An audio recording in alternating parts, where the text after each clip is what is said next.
Alô, alô, podcast. Primeiramente, eu quero pedir desculpas se a qualidade desse áudio não está tão boa. Meu microfone infelizmente quebrou e eu estou usando o microfonezinho do fone de ouvido que eu tenho e gravando pelo celular. Mas eu não queria deixar de fazer esse podcast aqui, que eu acho bem importante. Vereador, deputado federal, prefeito, presidente da república, juiz, senador, desembargador, deputado estadual, ministro, secretário, tudo isso são palavras, cargos políticos, que tem aqui no Brasil.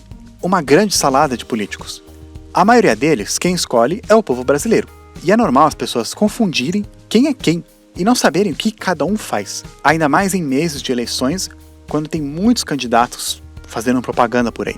Com tanta gente que teoricamente toma as decisões mais importantes que vão afetar a nossa vida, uma pergunta vem em mente. No meio de toda essa salada, quem que realmente manda e o que cada um deles faz? Como na última vez aqui no podcast nós falamos sobre que temos corrupção aqui no Brasil por causa da falta de informação das pessoas, aí elas acabam votando em qualquer um. Então, aqui vai um podcast para a gente entender quem são essas pessoas e como que funciona, o que elas fazem, por que elas são importantes. Vamos tentar entender onde o poder do Brasil está e como que funciona. Então bora lá.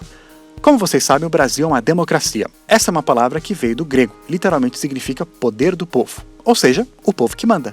Olha que bonito. Em teoria, Por um tempo, isso meio que funcionou lá na Grécia Antiga. Os cidadãos, literalmente, participavam da política ativamente. Eles iam no congresso deles lá e votavam nas leis que passavam. É como se todos nós, aqui do Brasil, pudéssemos ir no congresso para votar ou não nas leis. Isso se chama democracia direta. Hoje em dia não é mais assim, acho que em nenhum país, por diversos motivos. Um deles é porque, como a gente tem muitas pessoas aqui no Brasil, ficaria difícil de organizar isso. E também muitas pessoas não ligam para algumas leis que vão se passar, por exemplo, leis de fazendeiros ou leis de pessoas que vivem em praia e você mora na cidade. Muitas coisas você não está nem aí. Então a gente vive o que chamamos de democracia indireta, que ao invés da gente fazer as escolhas no dia a dia do governo, a gente escolhe alguém para fazer essas escolhas por nós. Então até agora parece fácil. O povo tem o poder, e aí porque somos uma democracia indireta, a gente escolhe líderes, damos o poder para eles, e eles teoricamente vão representar os nossos desejos, tomar melhores decisões para nós, em nosso nome. Usar esse poder para nós, para o nosso benefício. Mas aí que as coisas começam a ficar um pouco complicadas. Existem muitas maneiras de organizar esse poder, e pouco a pouco a gente vai ver cada uma dessas maneiras aqui no podcast. Mas para resumir, aqui no Brasil a gente é uma república, ou seja, a gente tem uma estrutura de um congresso, um presidente e tal. Somos uma federação, que quer dizer que o país está dividido em estados, cada estado tem um pouco de autonomia.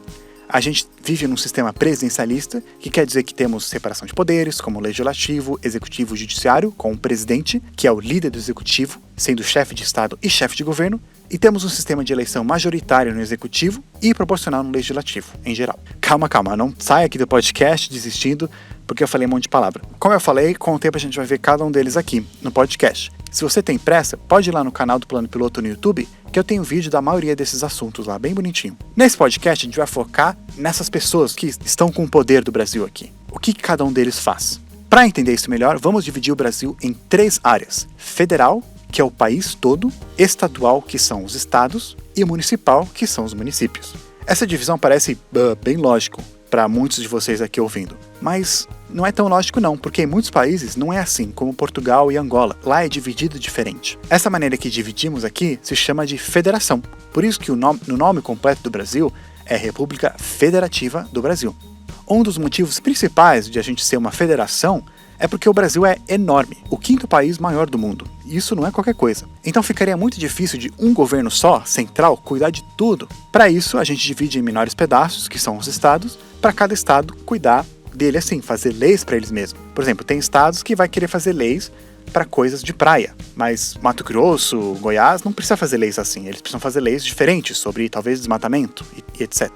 Um estado também tem divisãozinhas nele, que são os municípios. E o município tem aquela área urbana, que é a cidade, seja uma cidade grandona, uma cidadezinha, e também tem a área rural, que fica em volta da cidade, que muitas vezes é um monte de mato ou um monte de fazenda. A área rural com área urbana formam um município. Então, resumindo, vários municípios juntos formam um estado, vários estados juntos formam um país. E cada um desses 3 níveis, a gente tem políticos que a gente elege para cuidar. A gente dá o poder para uns caras aqui do município cuidar do município, a gente dá o poder para uns caras cuidar do estado e a gente dá o poder para uns caras cuidar do país inteiro, do federal. Quem são esses políticos e como são esses poderes? O que é poder? Bem, além de cuidar de algumas áreas específicas aqui nas regiões, esse poder inclui a capacidade de cobrar impostos das pessoas e usar esse dinheiro para administrar a sua região, supostamente, né? E implementar leis que cada área passa e prender e punir aquelas pessoas que não cumprem essas leis. Ou só dar uma multinha lá. Então, isso é o poder. E como é que eles fazem isso? Como é que eles põem isso em prática? Aqui no Brasil, a gente divide os poderes também em 3 partes. O executivo, o legislativo e o judiciário. Também parece uma coisa óbvia para quem mora aqui no Brasil, mas em muitos outros países esse não é o caso. A gente tem essa divisão de poderes porque a gente vive num sistema presidencialista. Isso foi bastante inspirado nos Estados Unidos, que popularizaram bastante isso. Quando eles eram uma colônia, eles meio que ficaram com trauma de ter um rei que mandava e desmandava neles. Então, quando eles ficaram independentes, eles queriam fazer questão de que nenhum rei, nenhum ditador ia aparecer no país. Então, eles acharam melhor separar esse poder de governar o país em 3, para equilibrar melhor. E aí, um cuida do outro, para ninguém ficar mais poderoso que o outro. O primeiro poder é o legislativo. É aquele que faz as leis que a gente tem que viver. A gente tem esse poder no nível municipal, que é a Câmara Municipal, que é composta pelos vereadores. No nível estadual, a gente tem a Assembleia Legislativa Estadual, que é composta pelos deputados estaduais. E no nível federal, a gente tem o Congresso Nacional, que é composto pelos deputados federais e os senadores. Então, cada um nesses 3 níveis, fazem leis para suas áreas. Os vereadores fazem leis para os municípios. Os deputados estaduais para o estado e os deputados federais e senadores fazem leis para o país todo. E essas leis que cada um faz, não necessariamente o outro precisa obedecer. Por exemplo, quando um estado faz uma lei, ou quando um município faz uma lei, outros estados ou outros municípios não precisam obedecer essa lei. Um exemplo claro aqui em São Paulo é o rodízio, que somente vale dentro da cidade. Quando você vai para outra cidade, não tem mais rodízio. Mesma coisa aquela lei da cidade limpa, que proíbe o uso de outdoors, né, na cidade. Não tem em São Paulo. Mas se você sai para a cidade vizinha, para Osasco, para Barueri, para Guarulhos, já tem outdoors. E como vocês devem imaginar, o nível federal, eles fazem leis que é para todo o país viver. E aí, dependendo do ano, a gente tem eleições para algum desses cargos. Por exemplo, quando Bolsonaro foi eleito, a gente teve eleição também para deputados federais, senadores e estaduais. Neste ano agora, a gente vai ter eleição para votar nos vereadores das cidades, dos municípios que a gente mora. Um detalhe importante, vocês devem ter percebido que no nível federal, a gente elege deputados estaduais e senadores no legislativo. No estadual, a gente só elege o deputado estadual e no município só os vereadores. Por que que no federal tem esses 2 cargos e nos outros não?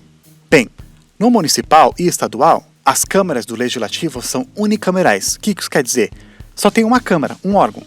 Já no nível federal é bicameral, ou seja, o Congresso Nacional ele é composto por 2 câmaras, a Câmara dos Deputados e o Senado. E por que tem esses 2 tipos diferentes no Congresso? O motivo principal é que a Câmara dos Deputados ela representa a população brasileira e o Senado representa os estados. Como assim? Para encher a Câmara dos Deputados, cada estado elege seus próprios deputados federais e manda para lá. E aí, dependendo do estado, ele pode mandar mais deputados ou menos, depende da sua população. Estados com uma população maior, como São Paulo e Rio de Janeiro, eles podem enviar muitos mais deputados federais que estados com população menor, como Acre e Sergipe. Isso é feito porque a Câmara dos Deputados ela é para representar a população brasileira, né, a maioria da população. Então, os estados maiores têm mais deputados que estados menores. No total, temos 513 deputados que servem um mandato de 4 anos e eles podem ser reeleitos quantas vezes quiserem. Mas aí você pode pensar, os estados maiores, então eles praticamente mandam nos menores. Para isso que tem o Senado. O Senado, cada estado manda somente 3 senadores. E aí, então, cada estado tem a mesma voz que o outro. No total, a gente tem 81 senadores que servem um mandato de 8 anos, também podendo ser reeleito. Por isso que falamos que a Câmara dos Deputados representa o povo, né, a maioria, e o Senado representa os estados. Quando uma Câmara escreve uma lei e aprova, depois que essa lei é aprovada, ela passa para outra Câmara para também ser analisada e aprovada. Por exemplo, a Câmara dos Deputados escreveu, fez uma lei e aprovou, aí ela passa para o Senado para ele também aprovar. Os 2 precisam aprovar para uma lei passar e começar a valer. Algumas vezes também acontece que quando um aprova, o outro faz umas alterações e aprova e aí tem que voltar para o outro. Por exemplo, de novo, digamos que a Câmara dos Deputados fez uma lei e aí eles aprovaram, passou para o Senado e o Senado analisou e eles mudaram algumas coisinhas lá, votarem aprovou. Aí, como eles fizeram alterações, essa lei tem que voltar para a Câmara dos Deputados para eles verem essas alterações e ver se eles também aprovam. E aí eles votam e tal. Se eles alterarem de novo, tem que passar de novo pelo Senado e aí assim vai. E agora você está entendendo por que algumas leis demoram muito tempo para serem aprovadas. Tá, e esse foi o Poder Legislativo. E os outros, o Executivo e o Judiciário, o que eles fazem? Bem, como o Legislativo faz as leis e aprova, então o Executivo, o que ele vai fazer? Ele vai executar aquelas leis. Ou seja, ele vai botar em prática o que o Legislativo aprovou. Sim, o Executivo também pode iniciar uma lei, escrever um pouquinho, dar uma ideia e tal, mas é o Legislativo que vai escrever tudo bonitinho e aprovar ou não. No federal, a gente tem o líder do Executivo, é o Presidente da República. No estadual, é o governador do estado. E no municipal, é o prefeito. O Executivo, então, é que vai fazer as coisas necessárias que tem que fazer para botar aquela lei em prática nas nossas vidas. Por exemplo, nas leis de trânsito, é ele que vai multar a gente se a gente não obedecer. Ele que vai colocar as plaquinhas lá na rua. É ele que vai fazer o órgão que a gente tem que ir lá para pegar a carteira de motorista. Todos aqueles lugares que a gente vai para pegar documentos, seja a carteira de trabalho, RG, CPF, título de eleitor, tudo isso é o Executivo que cuida. Porque o Legislativo, num ponto, chegou lá e falou que a gente precisa ter isso na nossa vida. E aí, então, o Executivo falou, ok, aqui está, você vai ter que fazer lá. Assim que vai ser feito. Se alguém não faz essa lei direito, se alguém não cumpre ou burla a lei, então o Executivo vai lá e dá uma multa. Ou ele prende a pessoa, dependendo do que ela fez. Ou seja, o Executivo que cuida de toda a burocracia que a gente tem que passar quando a gente tem que fazer algo relacionado com nossos deveres, obrigações, direitos, etc. O Executivo também cuida do dinheiro dos impostos, porque ele tem que pagar todo esse povo que administra toda essa burocracia. Quanto maior a burocracia, mais o governo gasta. E normalmente, mais imposto o governo então cobra das pessoas, para poder cobrir todos esses gastos. Não é de graça. Isso inclui também projetos sociais como Bolsa Família. Esses projetos não necessariamente são leis, então não necessariamente passam pelo Legislativo. Então o Executivo cria o projeto, pega o dinheiro dos impostos para poder executar. Como ele controla o dinheiro, parece que o Executivo tem bastante poder, né? Mas para ele poder fazer essas coisas, ele precisa fazer um orçamento. E quem vai aprovar o orçamento é o Legislativo. Se ele usa dinheiro de uma maneira que o Congresso não aprovou, ele pode se ferrar bastante. Que foi o que aconteceu com a Dilma, no caso das pedaladas. A administração dela lá usou o dinheiro para pagar umas contas de uma maneira que precisava da aprovação do Congresso. Não era ilegal, mas o Congresso precisava aprovar antes. E ela não pediu essa aprovação. E aí então eles usaram isso para impeachar ela. Eu tenho um vídeo no canal lá que fala melhor sobre as pedaladas, se você quiser entender melhor o que foi. Como também o Executivo é que pega e pune as pessoas que não estão obedecendo às leis, então o Executivo é que cuida da força que vai pegar essas pessoas, ou seja, a polícia. No nível federal, a gente tem o Exército, no estadual a gente tem a Polícia Militar Estadual e no município a Polícia Municipal, entre outros órgãos também. Também o Executivo que cuida diariamente das áreas específicas, como saúde, educação, cultura, economia, para tentar incentivar isso no país, melhorar e tal. Para fazer isso, o líder do Executivo ele não consegue fazer sozinho, então ele cria órgãos responsáveis para cada área. No nível federal, esses órgãos são chamados de ministérios, que você deve ter ouvido falar, o Ministério da Saúde, o Ministério da Educação, o Ministério da Cultura, e é eles que vão cuidar desses assuntos. Nos estados e nos municípios, a gente chama isso de secretarias, a Secretaria da Saúde, Secretaria da Educação, etc. O líder do Executivo, então, ele aponta as pessoas que vai cuidar dessas áreas. E aí essa pessoa que vai cuidar, se ela cuida de um ministério, é chamada de ministro, se ela cuida de uma secretaria, ela é chamada de secretário.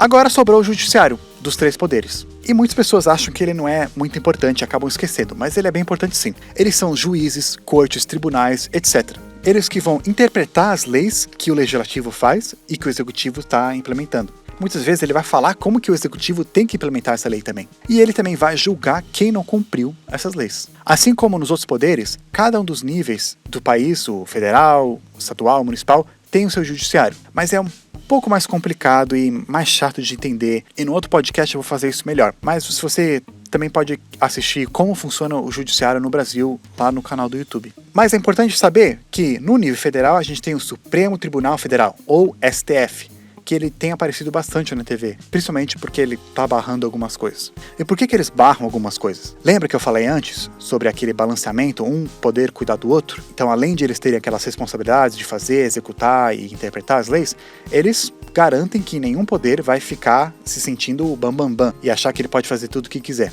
Isso é o que a gente chama de pesos e contrapesos. Por exemplo, sabemos que o Legislativo é que faz as leis, mas eles podem fazer as leis que eles quiserem? Não, se o Executivo não gostar, ele pode vetar aquela lei, ou seja, anular. E o judiciário, ele pode achar que uma lei é contra a Constituição e falar que ela é inconstitucional, e aí também anula ela.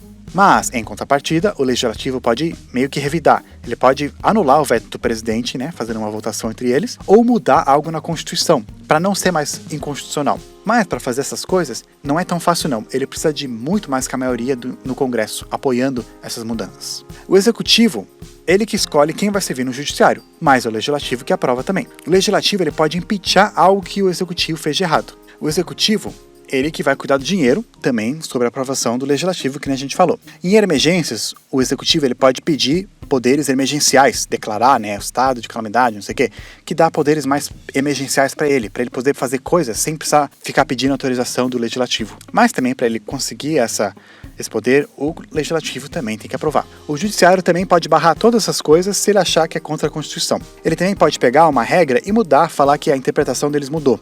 Por exemplo, a mais recente mudança da interpretação foi o caso da prisão de segunda instância, que eles acabaram interpretando de novo e falando que não prende depois de julgado na segunda instância, e aí liberou vários presos. Também fiz um vídeo isso no canal. O Executivo também, uma coisa bem importante que ele faz é representar o país internacionalmente. Ele que vai lá, faz acordos, cuida dos diplomatas, faz tratados e tal.